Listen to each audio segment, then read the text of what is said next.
Merci Madame le maire. Alors je vais, étant donné que on a eu une présentation d'à peu près 45 minutes, je vais vous épargner le laïus habituel sur nos divergences de points de vue sur le budget que nous avions déjà évoqué d'ailleurs au moment du ROB. Je vais juste revenir sur quelques points, et puis comme en plus M. Callon reprend des sujets que nous évoquons régulièrement, je vais juste revenir sur d'autres points. Donc effectivement, les questions de l'énergie qui sont importantes, qu'on souligne régulièrement, celui de l'éclairage public, donc on vous annonçait que nous allons avoir une amélioration de l'éclairage public nocturne, on en est satisfait, mais vous émettez quand même quelques réserves sur la question, avec une réflexion à entreprendre sur la reprise totale de l'éclairage la nuit. Moi ça m'interroge, c'est quand même un confort, peu importe le nombre d'usagers qui le pratiquaient, je pense que c'est important pour des questions de sécurité, pas seulement de sécurité en rapport avec des potentielles agressions, mais aussi de la sécurité de se déplacer, la liberté de se déplacer la nuit dans la ville. Et je poserai aussi la question, vous annoncez les tarifs de l'énergie sur les dernières années avec 70 € en 2020 pour résumer, avec un pic à 388 € l'année dernière et pour revenir à 205 € cette année. Donc entre 2020 et cette année, une multiplication à peu près par 3 quand même du prix de l'énergie. Ces prix de l'énergie sont complètement décorrélés des coûts de production. C'est-à-dire qu'on produit en France de l'énergie, on est quasiment en capacité de produire de l'énergie pour toute la France. Et on la produit à peu près à un coût estimé entre 50 et 70 € du mégawattheure. Alors moi je suis très étonné quand même qu'on accepte aussi simplement de payer un tarif qui est complètement déconnecté de ses coûts de production. C'est-à-dire qu'on accepte de donner cet argent à des sociétés privées qui ne s'occupent uniquement que de même pas de la distribution, que de la vente, puisque la distribution reste à la charge d'EDF, et qu'il n'y ait pas plus de réaction que ça ce soir. Vous abordiez aussi la question de l'énergie à l'hôpital. L'hôpital passe de 2 millions d'euros à 9 millions d'euros pour les dépenses énergétiques. Ça veut dire qu'on sacrifie 7 millions d'euros qui devraient être alloués au budget de l'hôpital pour les donner à des sociétés privées de vente.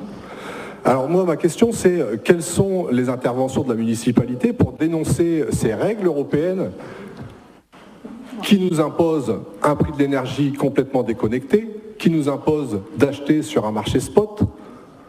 Donc voilà, quelles sont clairement les interventions de la municipalité sur la question. Vous parliez aussi de la dotation de l'État qui est en léger retrait cette année. Alors moi, ma question sur le sujet, c'est comment remplir les caisses de l'État, puisque votre tendance politique a été au pouvoir.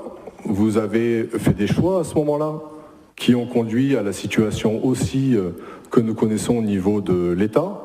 Nous faisons, des propositions pour remplir ces caisses, des hausses de salaire qui amèneraient plus de recettes d'impôts, plus de cotisations, revenir sur les allègements de cotisations aux entreprises qui permettraient de faire rentrer de l'argent dans les caisses de l'État, baisser le budget militaire qui permettrait aussi de l'allouer ailleurs. Quelles sont vos propositions? Je sais qu'on sort sur un peu... le budget de la ville, s'il vous plaît. Il faut quand même être cohérent. Voilà, vous abordez... Restez sur le budget de la ville, merci. Je vais y revenir, mais... voilà.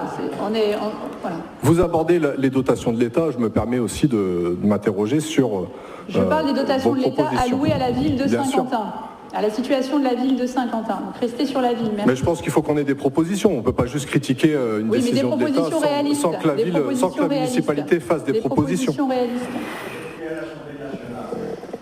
Je pense que si vous voulez que le conseil municipal écrive à l'Assemblée nationale, on peut peut-être se mettre d'accord. Ensuite, vous avez abordé l'uniforme à l'école. Alors moi, je trouve ça complètement déplacé. On s'est battu pendant des années pour avoir une augmentation de la dotation par élève qui s'élevait à peine 20 € par an et qui était une des plus basses du département. On a enfin obtenu une augmentation de cette dotation qui est passée, je crois, de 20 à 36 € si je ne me trompe pas. D'ailleurs, je serais curieux de savoir si elle a été réévaluée en fonction de l'inflation. Et là, on va allouer un budget pour des uniformes. Alors qu'il y a quelques années, vous avez fermé 5 écoles dans la ville. Donc vous avez rompu le lien de proximité aussi entre l'école et les habitants. Et là, vous proposez une situation, je ne sais pas comment appeler ça, une mesure avec un uniforme qui pour moi est complètement hors des clous. Moi j'aurais préféré que la ville finance un cartable pour tous les élèves pour la rentrée, afin qu'ils aient tous les mêmes fournitures scolaires. J'aurais trouvé ça vraiment pas mal dans la situation actuelle. Ensuite, la question du bibliobus. Je suis content d'apprendre qu'il va revenir. J'aimerais bien savoir sous quelle forme. La CGT avait mis en place une pétition qui avait été signée à 1000 exemplaires à l'époque et demandant le maintien du bibliobus sous la forme dans laquelle il était. Sous quelle forme va-t-il revenir? Et à l'époque, vous étiez engagé à nous inclure dans le projet de remise en place du bibliobus. Je n'ai pas eu de nouvelles et là on m'apprend qu'il revient. Concernant l'IRM à l'hôpital, je m'interroge sur les effectifs, parce que je crois qu'il n'y a pas d'effectifs en plus. Donc ça veut dire qu'on va prendre d'un autre service pour le remettre. Non, je suis pas sûr. C'est avec des recrutements. J'ai mis des réserves sur la question. Les postes sont ouverts.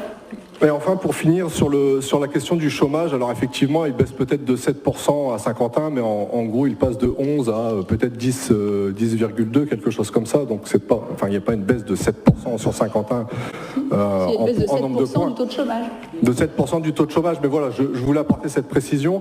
Maintenant, il y a deux manières de faire baisser le taux de chômage, hein. C'est de recruter dans les entreprises et c'est aussi de radier les gens de Pôle emploi. Donc on sait comment ça se passe en ce moment et les difficultés qu'ont les chômeurs à faire valoir leurs droits. Je suis inquiet aussi sur la situation actuelle avec la baisse de la consommation qui risque aussi d'avoir un impact sur le chômage à l'avenir. Donc voilà, je vous remercie.